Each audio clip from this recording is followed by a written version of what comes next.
Hello friends, welcome back to our channel BTech वाला। आज के इस वीडियो लेक्चर में देखने वाले हैं कि सॉल्यूशन क्या है, एक सिस्टम ऑफ लीनियर इक्वेशन का सॉल्यूशन क्या होता है और कैसे हम उसे निकाल सकते हैं। उसका मेथड देखेंगे आज के वीडियो में, ठीक है। तो चलिए वीडियो को शुरू करते हैं। तो पहला टॉपिक क्या है हमारा, सिस्टम ऑफ लीनियर इक्वेशन। इसके पहले वाले वीडियो में मैंने आपको सिस्टम ऑफ लीनियर इक्वेशन क्या होता है, इसका सोल्यूशन हम किस प्रकार से निकाल सकते हैं, एक क्या क्या सोल्यूशन पॉसिबल है, कितने टाइप का सोल्यूशन पॉसिबल है, और इसके से कुछ ऑपरेशन दिखाए थे आपको मैट्रिक्स के। आज के इस वीडियो में हम उसका सोल्यूशन, क्या सोल्यूशन हो सकता है, उसका रूट्स का वैल्यू, रूट्स क्या हो सकते हैं, अननोन्स का रूट्स क्या हो सकते हैं, उसका वैल्यू क्या हो सकते हैं, आज के वीडियो लेक्चर में हम वो कवर करने वाले हैं, ठीक है। तो पहला है हमारा solution of the system of linear equation.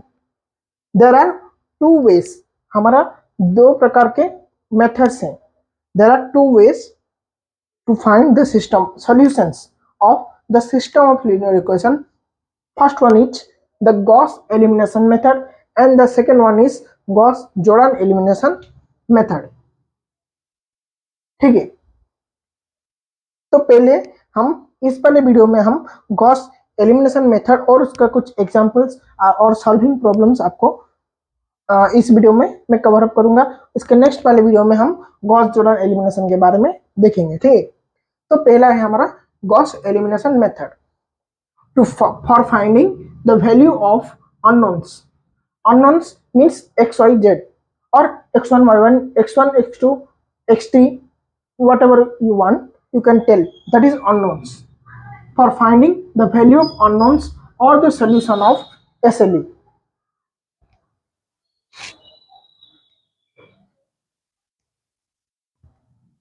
तो इसका स्टेप्स क्या होते हैं, ठीक है। पहला वाला हमारा स्टेप्स है। पहला स्टेप क्या होते हैं, इसको हम इसको सॉल्व करने से पहले आपको रैंक ऑफ मैट्रिक्स कैसे फाइंड करना है उसका थोड़ा थोड़ा मेथड याद होना चाहिए। फिर उसके पहले भी हम हमारा जो एलिमिनेशन का जो हमारा मेथड है, जो कि पाइवट एलिमिनेशन मेथड, जिसको कि मैंने पिछले वीडियो में आपको बताया था, वो भी आपको याद रहना चाहिए। इस तरह से कुछ कुछ कॉन्सेप्ट प्रीवियस वाला आपको याद होना चाहिए इसको सॉल्व करने के लिए, ठीक है। तो आपको यदि याद नहीं है, आप मेरे प्रीवियस वीडियो के जाके चेकआउट कर सकते हैं, मैं उसका लिंक डिस्क्रिप्शन में डाल दूंगा, ठीक है। तो पहले मैं ये मान के चल रहा हूँ कि आपको याद है, ठीक है। तो हमारा कुछ स्टेप्स है जिसको हम फॉलो करना चाहिए टू फाइंड द सोल्यूशन, ठीक है। तो the Gauss elimination method state that, उसका स्टेटमेंट क्या है, पहला स्टेप क्या है, डायरेक्टली हमारा जो system of linear equation, suppose हमको कुछ system of linear equation 3x + 2y + 7z equal to something दिया हुआ है और 3y + 8x + 9z समथिंग हमको दिया हुआ है, ठीक है। तो मैंने यहाँ पे दो लिखा, और भी बहुत सारे सिस्टम ऑफ लीनियर इक्वेशन हो सकते हैं। तो सपोज ये हमारा हमको गिवन होगा सिस्टम ऑफ लीनियर इक्वेशंस, हमको गिवन होंगे, हमको पूछा होगा क्या, तो find the solution of this system of linear equation. तभी हम क्या करेंगे, डायरेक्टली हम क्या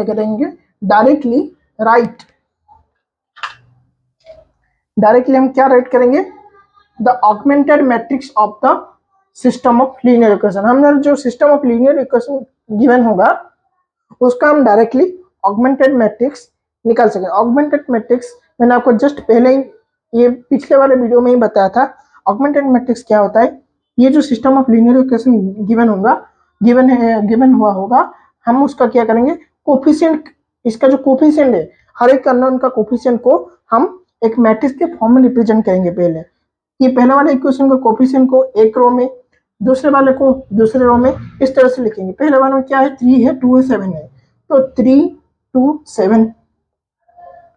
फिर सेकेंड वाले इक्वेशन का जो भी कोफिशिएंट है उसको हम एक नीचे वाले रो में लिखेंगे।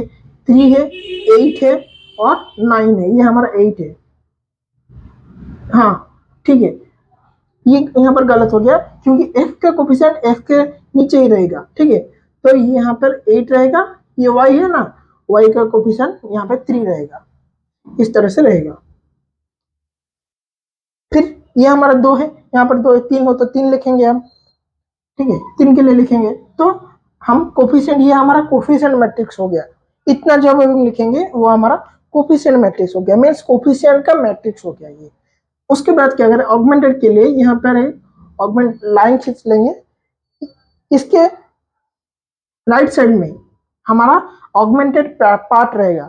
ऑगमेंटेड पार्ट मतलब जो भी हमारा आरएचएस में इक्वेशन का सिस्टम ऑफ लीनियर इक्वेशन के इक्वेशंस में जो भी हमारा राइट हैंड साइड में जिस जो भी कंस्टेंट रहेगा वो सारे हमारा ऑगमेंटेड पार्ट में आ जाएंगे, ठीक है।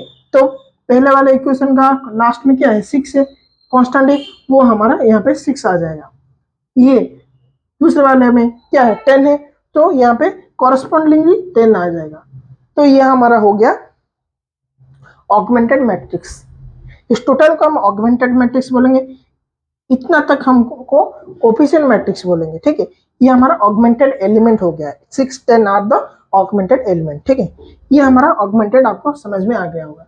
पहले हम क्या करेंगे, डायरेक्टली ये जो given of system of linear equation हमको गिवन होंगे उससे हम डायरेक्टली ऑगमेंटेड मैट्रिक्स फॉर्म कर देंगे, ठीक है। पहला स्टेप है ये हमारा। अब हम क्या करेंगे, हाँ लिख लेते हैं, थोड़ा काम में आएगा ये बाद में। 3 2 7 8 3 9, यहाँ पे 6 10 था, ठीक है। स्टेप नंबर 2 क्या है हमारा,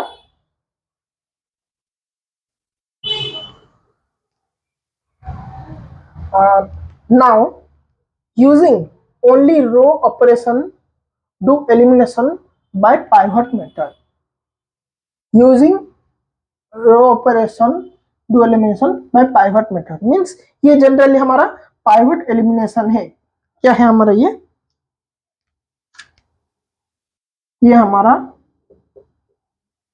पाइवट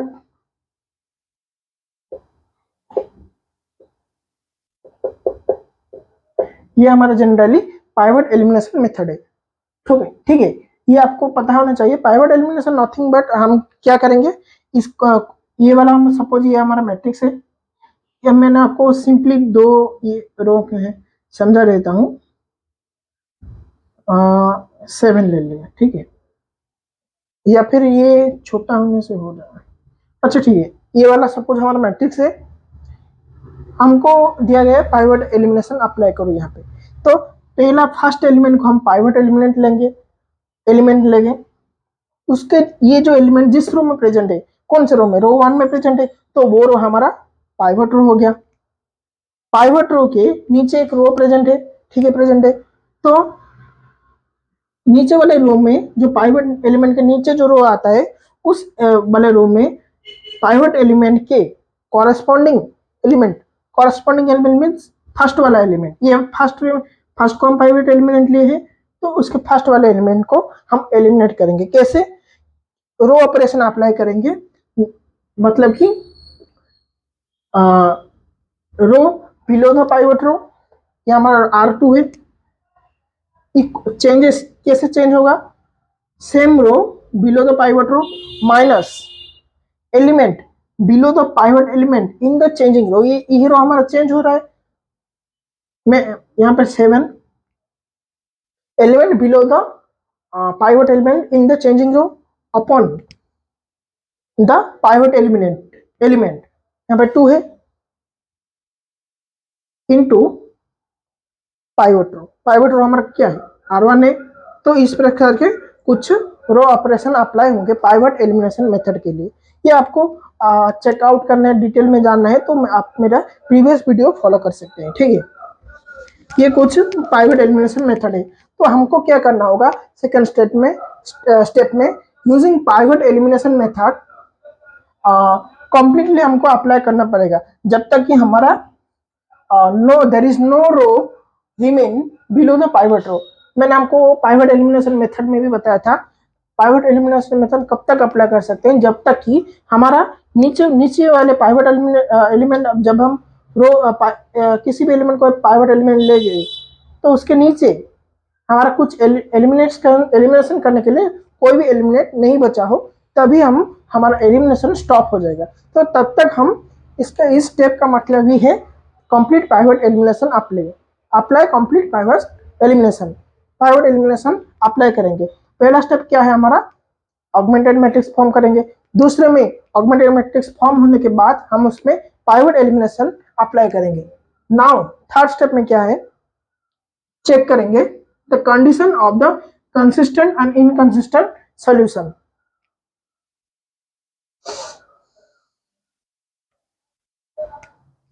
थर्ड स्टेप में हम कंसिस्टेंट इनकंसिस्टेंट, जो कि मैंने इस वीडियो के पहले वाले वीडियो में आपको डिटेल में समझाया है, कंसिस्टेंट इनकंसिस्टेंट सॉल्यूशन का कंडीशंस चेक करेंगे।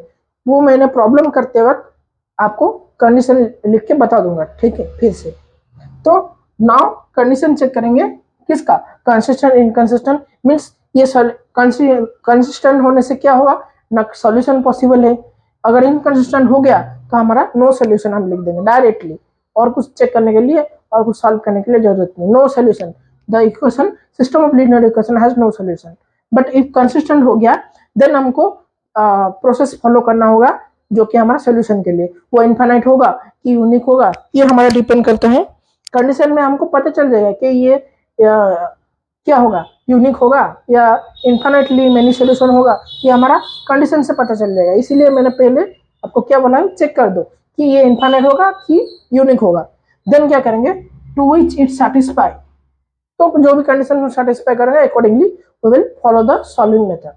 देन क्या करेंगे, and then to find the value of unknown, write the unknown, ठीक है। तो हमको सपोज 3 अननोन दिया गया है एक्स वाई जेड, हमारा सॉल्यूशन में जो सिस्टम ऑफ लीनियर इक्वेशन होगा, इस लीनियर इक्वेशन में 3 ही केवल प्रेजेंट है, 3 और 2 ही हो सकते हैं मैक्सिमम, मतलब यहाँ पे देखो 1 2 3 3 अननोन प्रेजेंट है। तो क्या करेंगे, find the value of unknown, write the unknown by multiplying corresponding value of each row. Each row का, ये एक रो है, ये एक रो है, ईच रो का हम कॉरेस्पॉन्डिंग वैल्यू को उस कॉरेस्पॉन्डिंग एलिमेंट के साथ मल्टीप्लाई कर देंगे आफ्टर द पाइवट एलिमिनेशन, ठीक है। Multiplying the corresponding and row of the coefficient matrix, ये जो कोफिशिएंट मैट्रिक्स के साथ मल्टीप्लाई करेंगे, नॉट द ऑगमेंटेड मैट्रिक्स, ठीक है। एंड इक्वेट करना है फिर each row with it corresponding augmented element. Means आपको मैंने प्रॉब्लम करते वक्त ज्यादा समझ में आएगा, ये सिर्फ प्रोसेस मैंने लिख दिया है, तो आप डायरेक्टली प्रॉब्लम को खत्म करके ये जब प्रोसेस को देखेंगे आपको बहुत अच्छे से समझ में आएगा, ठीक है। अभी क्या करेंगे, ये जो कोफिशिएंट मैट्रिक्स है इसके साथ हम जो हमारा अननोन मैट्रिक्स, अननोन्स का एक कॉलम मैट्रिक्स होगा, ठीक है। जैसे कि हमारा 3 अननोन है यहाँ पे, तो एक्स वाई जेड होगा, एक्स वाई जेड होगा। इसको हम किससे मल्टीप्लाई करेंगे, कोफिशिएंट मैट्रिक्स को इसके साथ मल्टीप्लाई करेंगे। तो ये हमारा 3 2 7 8 3 9 मल्टीप्लाई करने से, मल्टीप्लीकेशन क्या है, रो इनटू कॉलम मल्टीप्लीकेशन हम फॉलो करते हैं। There are different type of multiplication method, but generally we follow the row column multiplication in our multiplication process, ठीक है। तो यहाँ पे क्या होगा, 3x हो जाएगा, 3x यहाँ पे क्या हो जाएगा, ये यहाँ पे मल्टीप्लाई होके 2y हो जाएगा, ये यहाँ पे मल्टीप्लाई होके 7z हो जाएगा, ठीक है। ये एलिमेंट नहीं रहेगा क्योंकि हाँ, इस वाले एलिमेंट में ये चेंज हो जाएगा एलिमेंट, क्योंकि हम इस पे रो ऑपरेशन अप्लाई कर चुके होंगे वहां पे, ठीक है। तो मैंने जस्ट यहाँ पे करने से वही वाला इक्वेशन फिर से आ जाएगा, ठीक है। तो आफ्टर दिस मल्टीप्लीकेशन हमको क्या करेंगे, देखो फर्स्ट रो के साथ मल्टीप्लाई किए हैं अननोन्स को, तो फर्स्ट एलिमेंट ऑगमेंटेड एलिमेंट के साथ हम इक्वेट कर देंगे। सिमिलरली सेकेंड वाले एलिमेंट्स को हम अननोन के साथ मल्टीप्लाई करके उसको सेकेंड ऑगमेंटेड एलिमेंट्स के साथ इक्वेट कर देंगे। वही मैंने यहाँ पे स्टेप 3 में लिखा है, और उसके हिसाब से हम यहाँ पे कुछ कट गया होगा और कुछ के वैल्यू 0 होंगे, इसको एलिमिनेट करके हम वैल्यूज को फाइंड कर सकते हैं। ये हमारा कंप्लीट स्टेप्स हो गया to find the solution of the system of linear equation by using Gauss elimination method. अब हम इसका कुछ प्रॉब्लम देख लेते हैं, ठीक है। चलिए अब हम देखेंगे इसका एक एग्जांपल। तो ये हमारा, मैंने आपको जो बोला था कंडीशंस, कंडीशन क्या होते हैं, दो कंसिस्टेंट एंड इनकंसिस्टेंट के मैंने साइड में कुछ में लिख दिया है, ठीक है। अब हम क्या करेंगे, एग्जांपल देखेंगे। ये हमको एक system of linear equation given है एसएलई, जो कि हमारा 3x minus 11y minus 2z equal to minus 6। Then second equation is 6x minus 17y plus z equal to 18। Third equation है हमारा 4y plus 4z is equal to 24। ये हमारा equation given है हमको, और हमको पूछा है कि find the solution of this system of linear equation. Then क्या करेंगे हम, what will we do.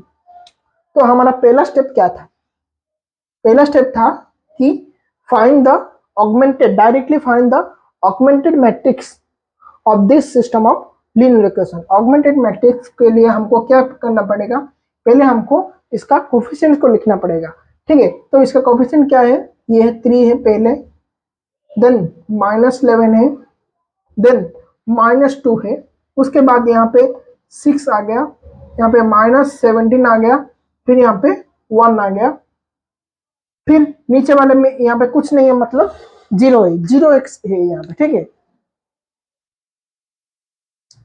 Bar bar check करना पड़ेगा कि वीडियो पॉज हो गया या फिर बंद हो गया, क्योंकि मेमोरी स्टोरेज थोड़ा प्रॉब्लम है इसीलिए।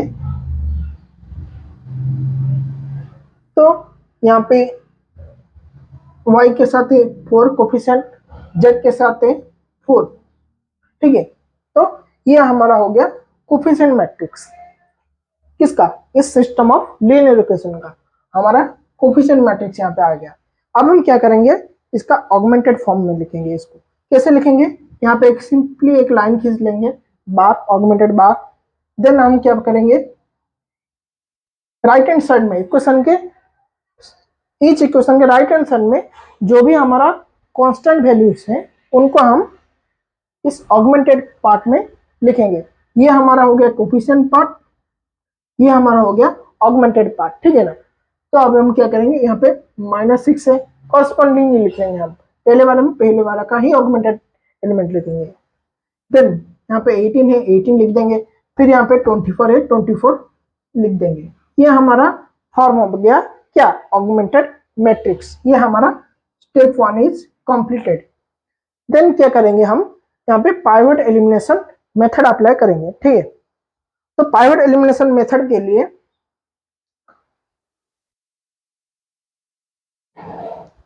आप यहाँ पे सिंप्लीफाई और कर सकते हैं। यहाँ पे 4 को कॉमन करके आप उधर को लेके मल्टीप्लाई करके यहाँ पे लिख सकते हैं, पर सिंपली मैं यहाँ पे ऐसे लिख दिया हूँ, ठीक है। अब हम क्या करेंगे, पाइवट एलिमिनेशन मेथड के लिए हमको क्या करना है, पहले फर्स्ट रो पाइवट एलिमेंट, हम किस किस एलिमेंट को एक मैट्रिक्स में हम कौन कौन से एलिमेंट को pivot element as a pivot element हम ले सकते हैं, कि इसका जो डायगोनल एलिमेंट्स हैं, जो कि हमारा 3 है, -17 है, 4 है, ai एलिमेंट को और ith कॉलम वाले एलिमेंट को हम पाइवट के रूप में कंसिडर कर सकते हैं। तो यहाँ पे पहला a11 कौन सा है, 3 है, a22 -17 है, a33 4 है, ये वाले एलिमेंट्स को ही हम पाइवट एलिमेंट ले सकते हैं। एंड वो एलिमिनेशन प्रोसेस कब कंप्लीट होगा, जब तक कि हमारा लास्ट वाला एलिमेंट को हम कंसिडर करेंगे, और उसके बाद में हमारा कोई एलिमेंट नहीं बचेगा टू एलिमिनेट, ठीक है।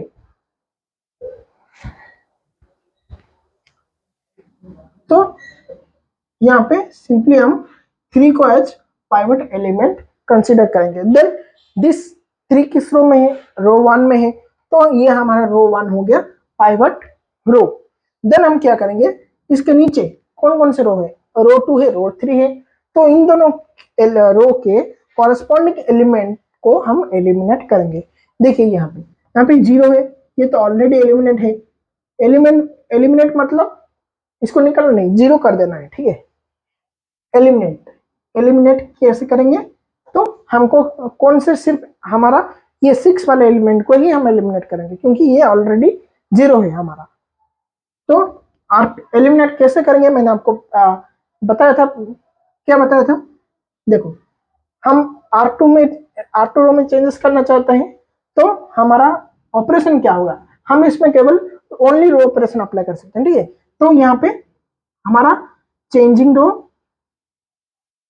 हमारा ऑपरेशन क्या होगा, चेंजिंग रो R2 है हमारा, चेंजेस टू, ये सिंबल का मतलब है changes to, changing row changes to, changing row minus row और sorry element below the pivot element. यहाँ पे क्या है, पाइवट एलिमेंट ये है, इसके बिलो में इन द चेंजिंग रो क्या है, 6 है। Element below the pivot element in the changing row क्या है, 6 है। यहाँ पे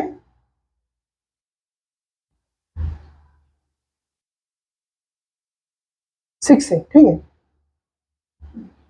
अपन पाइवट एलिमेंट क्या है हमारा, 3 है, इनटू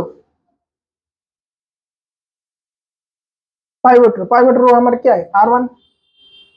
तो यह हमारा सिंपली क्या आ गया, R2। यहाँ पे हम डायरेक्टली लिख सकते हैं, ये मैंने सिर्फ आपको समझाने के लिए लिखा है। यहाँ पे डायरेक्टली हम ये 6/3 को हम क्या लिख सकते हैं,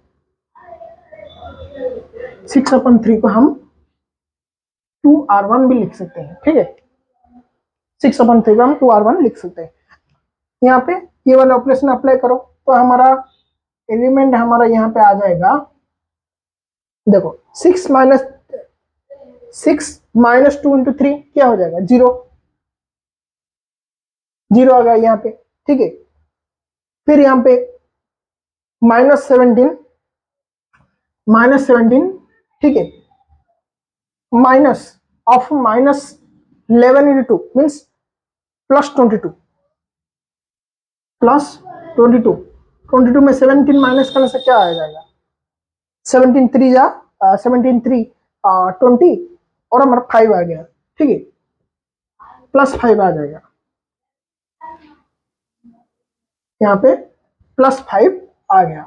देन क्या करेंगे, 1 -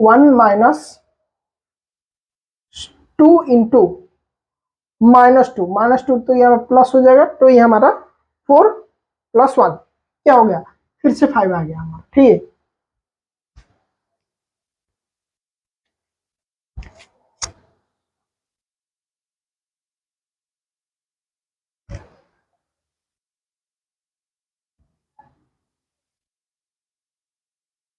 सॉरी मैंने यहाँ पे गलती से लिख दिया कि हमारा हमको रो टू चेंज करना है ना, तो R1 जैसा है वैसा ही रहेगा पहले, ठीक है। तो यहाँ पर 3 रहेगा, यहाँ पे -11 -2 था, ये सेकंड वाला, क्योंकि मैंने R2 को चेंज करना है ना कि R1 को, क्योंकि हम R1 को तो पाइवट रोल ले चुके हैं, तो R2 हमें चेंज करना है। तो यहाँ पे 0 आया था, ठीक है। यहाँ पे क्या आया था, 5 आया था शायद, यहाँ पे भी 5 आया था, ठीक है। अब हम क्या करना है, R3 को तो हम चेंज नहीं करना, क्यों चेंज करना है, क्योंकि पाइवट एलिमेंट के नीचे R3 में जो भी एलिमेंट है वो हमारा ऑलरेडी 0 है, ठीक है। तो वो वैसा रह जाएगा।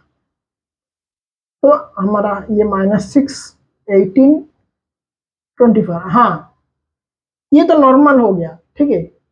ये हमारा यहाँ तक जब हम एलिमिनेशन करेंगे वो हमारा नॉर्मल मैट्रिक्स में, कोफिशिएंट मैट्रिक्स में, और यहाँ पर ऑगमेंटेड मैट्रिक्स है, तो ये वाले एलिमेंट को भी हम इस वाले ऑपरेशन में अप्लाई करना होगा, ठीक है। तो ये वाले एलिमेंट को हम ऑपरेशन में अप्लाई करने से ये क्या हो जाएगा, 18 चेंजेस टू, ठीक है, 18 केस में चेंज होगा, 18 माइनस, या टू मिट गया है थोड़ा, -2 × R1 में क्या है, -6 है, तो माइनस माइनस यहाँ पे प्लस हो जाएगा, तो क्या होगा 16 टू 12 हो गया, तो यह हमारा 30 आ गया। तो इसको हम मिटा के यहाँ पे 30 लिख देंगे R2 में।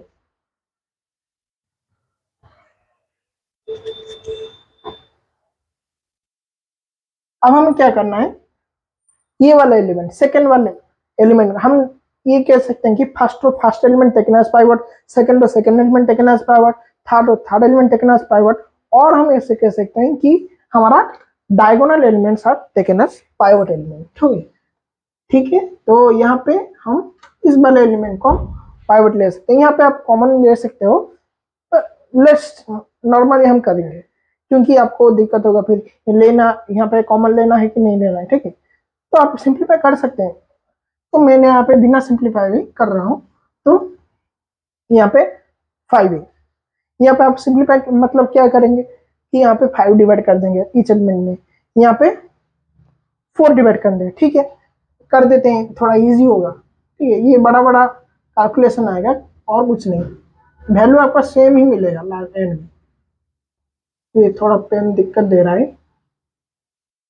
ठीक है, तो डिवाइड हम क्या करेंगे, R2 डिवाइड बाई 5, क्या करेंगे यहाँ पे R2 changes to R2 divide by 5 and R3 changes to R3 divide by 4 कर देंगे। तो यहाँ पर हमारा मैट्रिक्स जो फॉर्म होगा वो 3 -11 -2 -6 0 1 1 5 1 6 आ जाएगा। ठीक है, ये 4 है, 0 1 1 4 ऐसे 6।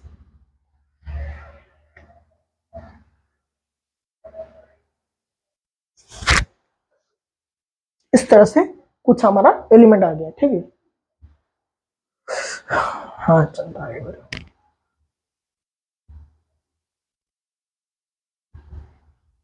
अब हम क्या करेंगे, सेकेंड रो सेकेंड एलिमेंट को हम पाइवट लेंगे। ठीक है, लेने से हमको इस एलिमेंट के नीचे जो भी एलिमेंट है उसको हमें एलिमिनेट करना है।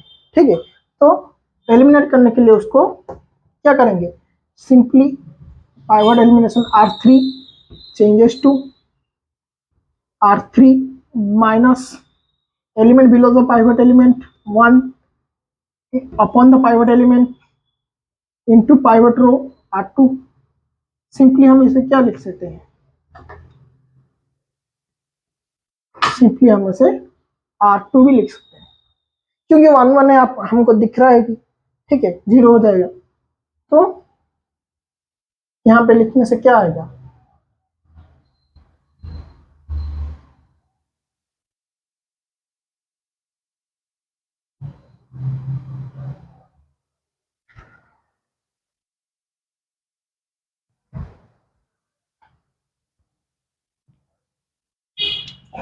इंक पिला देते हैं।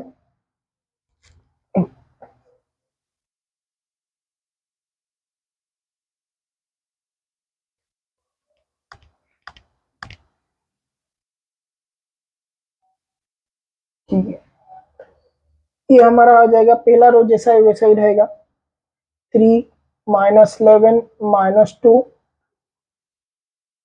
augmented by -6 then 0 1 1 6। ये वाला रो चेंज हो जाएगा, हमारा क्या हो जाएगा, 0 हो जाएगा। आप खुद करो, देखो 1 -1 1 -1 6 -1 क्या होगा, ईच एलिमेंट हमारा 0 आ गया। ठीक है,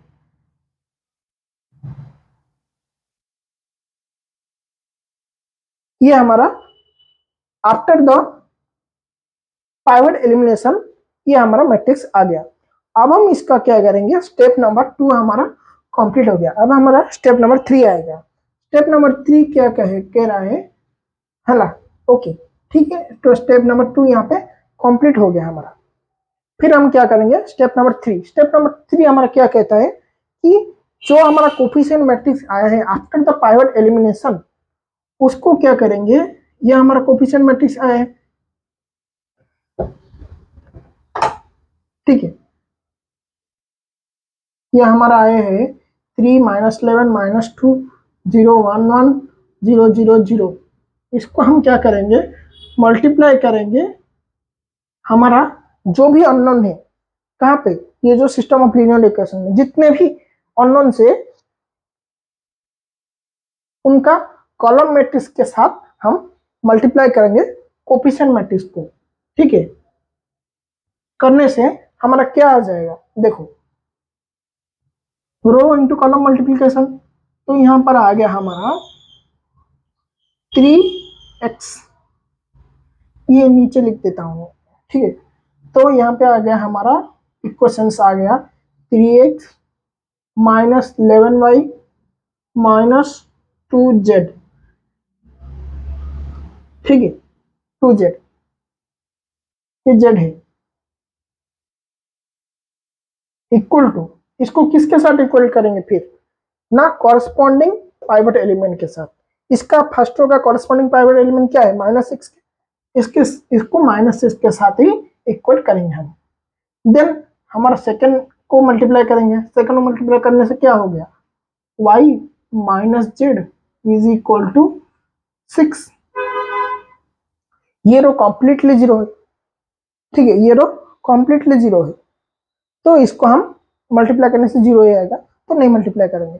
इसके पहला हमारा एक रह गया स्टेप 3 में कि हमको कंडीशन चेक करना होगा, ठीक है। कंडीशन कैसे चेक करेंगे, मैंने आपको कंसिस्टेंट इनकंसिस्टेंट का कंडीशन पहले ही लिख के साइड में दे दिया है, आप उसको चेकआउट कर लो, ठीक है। क्या कंडीशन कहता है हमारा कि हमारा ये कोफिशिएंट मैट्रिक्स आ गया, रैंक रैंक में आप पढ़े होंगे मेरे, और अगर आपको रैंक समझ में नहीं आता तो आप मेरा प्रीवियस वाले वीडियो को ऑल्सो चेकआउट कर सकते हैं। तो रैंक के लिए रैंक ऑफ मैट्रिक्स क्या कहता है, एक मैट्रिक्स का रैंक क्या होता है कि number of maximum number of linearly independent vectors present और linearly independent rows are present, तो वो हमारा रैंक होता है, कितना नंबर linearly independent रो हमारा प्रेजेंट है एक मैट्रिक्स में।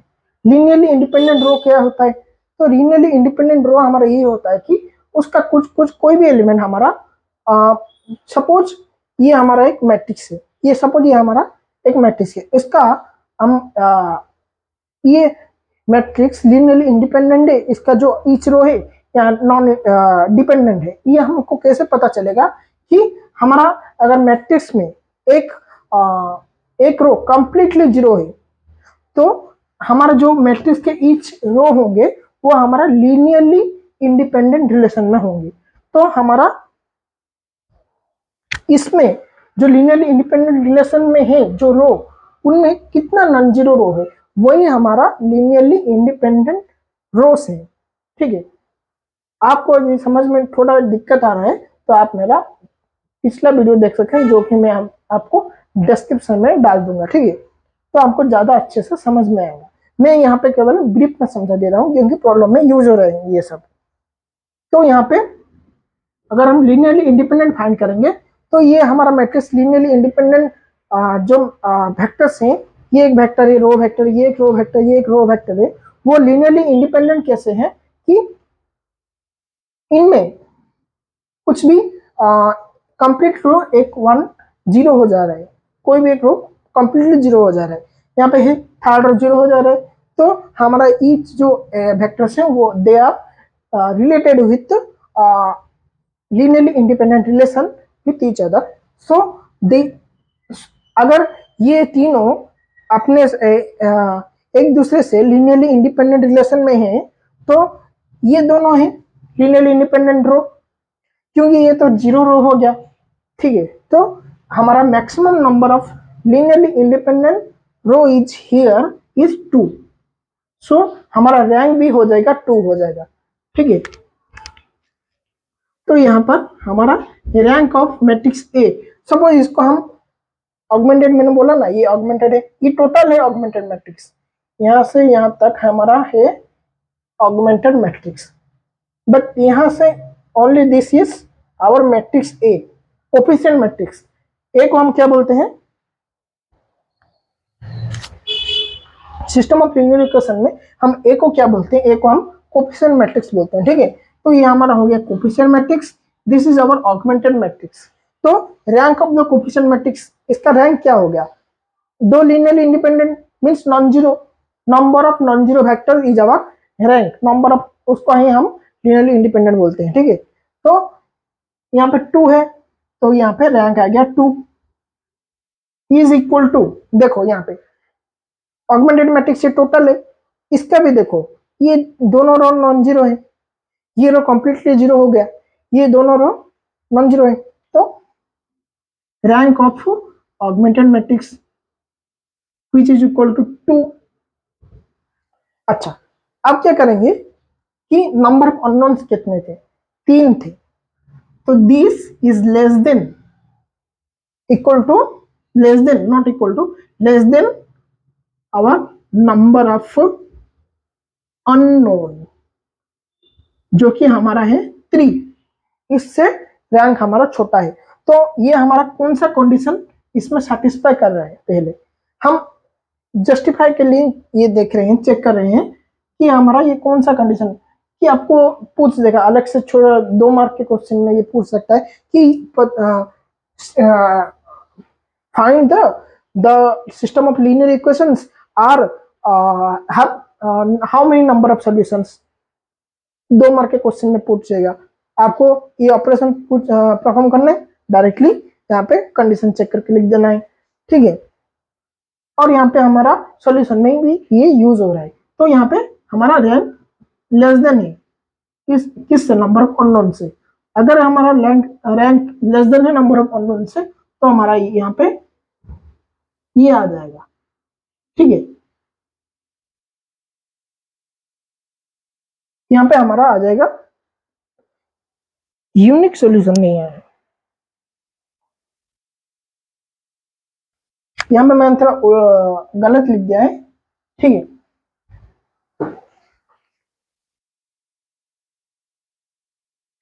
ये रिवर्स हो जाएगा, यहाँ पे नंबर ऑफ अननोन्स हो जाएगा, यहाँ पे लेस देन, तो ये हमारा कौन सा कंडीशन सेटिस्फाई कर रहा है, इन्फाइनाइटली मेनी सॉल्यूशन। तो हमारा जो सॉल्यूशन आएगा वो इन्फाइनाइटली मेनी सॉल्यूशन,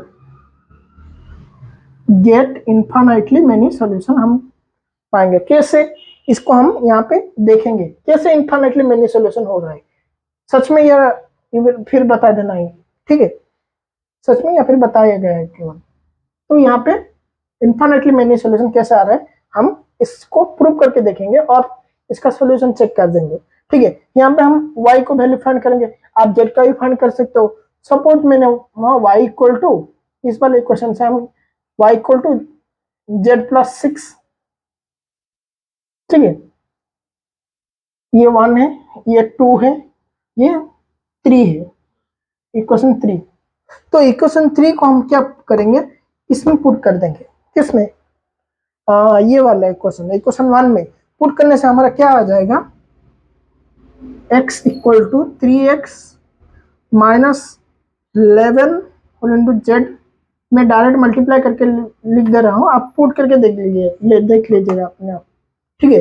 11 मल्टीप्लाई होने से क्या होगा, minus 11z minus 11z, then यहाँ पे माइनस 11 यहाँ पे मल्टीप्लाई होने से माइनस 66, ठीक है, then minus 2z equal to minus 6, यहाँ पे आ गया इस तरह से।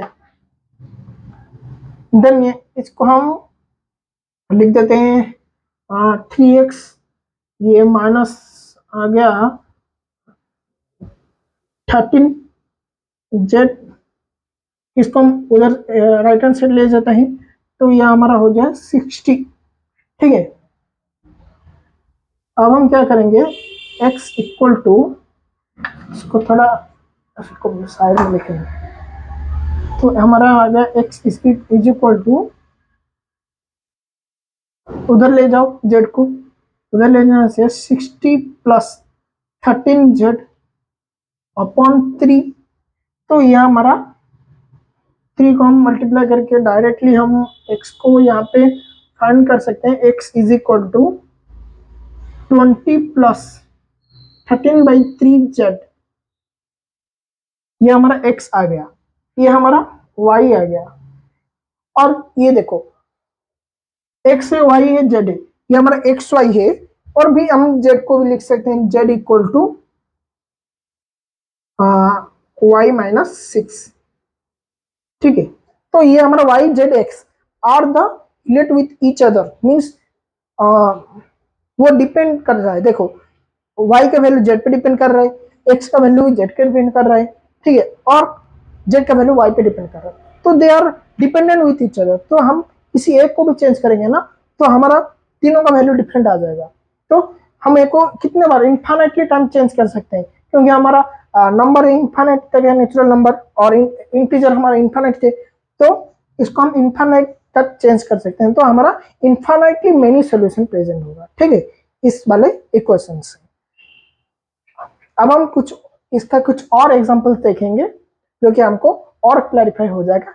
ये रहा हमारा complete solution of this equation. Last में हम क्या लिखेंगे, the equation, the system of linear equation SLE has infinitely many solution as above given, ठीक है, और डिराइव्ड, जो भी हम लिख सकते हैं। ये हमारा सॉल्यूशन हो गया। अब हम इसका कुछ और एग्जांपल देख लें।